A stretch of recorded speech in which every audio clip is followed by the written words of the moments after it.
You know, I would be that guy to come out and say, I told you so.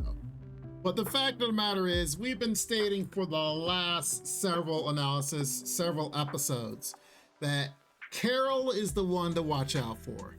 And this episode was the one where not only was it a Carol episode, but Carol was out on the prowl, out to strike. She was straight up ready to get what she wanted. Man, this is a great episode though. Episode 9 of Tomo-chan is a Girl.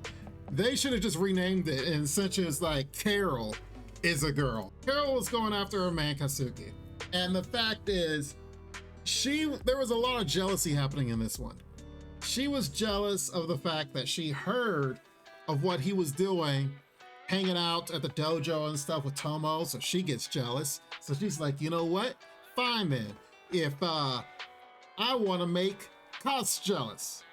So she's like, all right, let's make Kazuki jealous by hanging out with June. It's like, yes, yes. And Carol's over here on the prowl, telling Masuki, oh, is things gonna turn out the way you want it?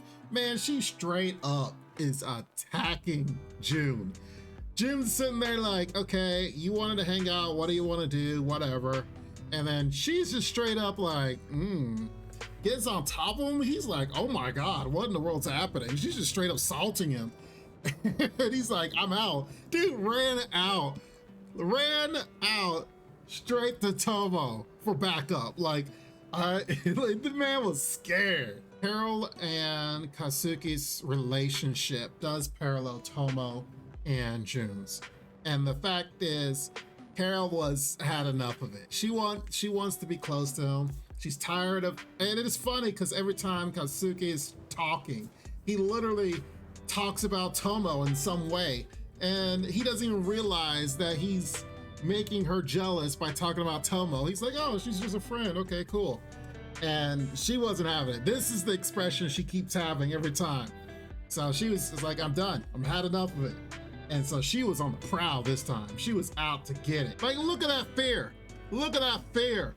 June's sitting there like, help me, please. Please help me. Because Carol, I'm telling you, Carol is the one to be feared. And she straight up come out. Now, the whole thing with Kazuki and Carol's relationship, that he just didn't want to, like June, he held her in such a high regard. She's able to keep this bubbly nature, be herself through thick and thin, and he just felt like he was so much weaker than her, albeit emotionally or as a person.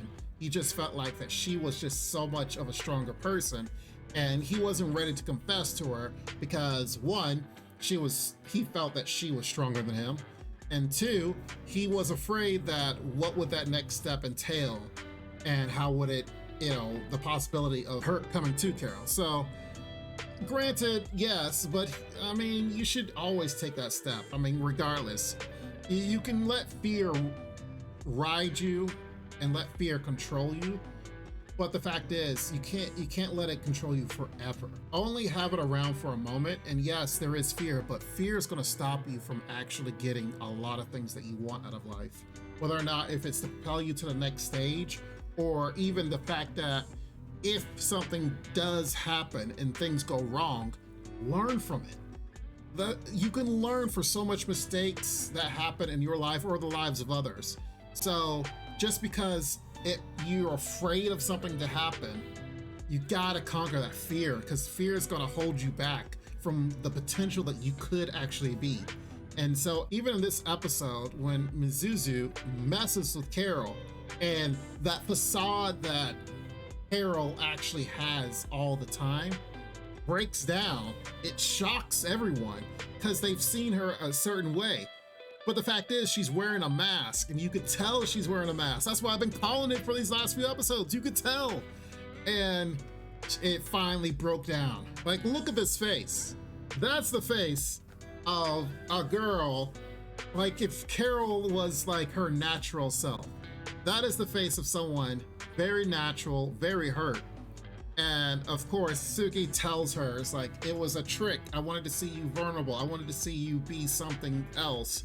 And they didn't realize it would hurt this much. It's because Carol's been put in a facade this whole time. You learn Carol's mother was saying to him that when she was a little girl, she would cry all the time. So she told her that she needs to smile more, that she looks cuter when she smiles. So she starts smiling on everything. That's why she's so bubbly, because she smiles about everything. But internally, she's probably just as bad as Mizuzu. The fact is, but I've said it last time, like, she's sly, but she's not overtly sly. In the end, she does get some payback here. I mean, coming in like she's some axe murderer about to go after Mizuzu. And I was like, what, excuse me? I was not expecting this. I was not out in the least bit, but it was actually done very well. It was done very well.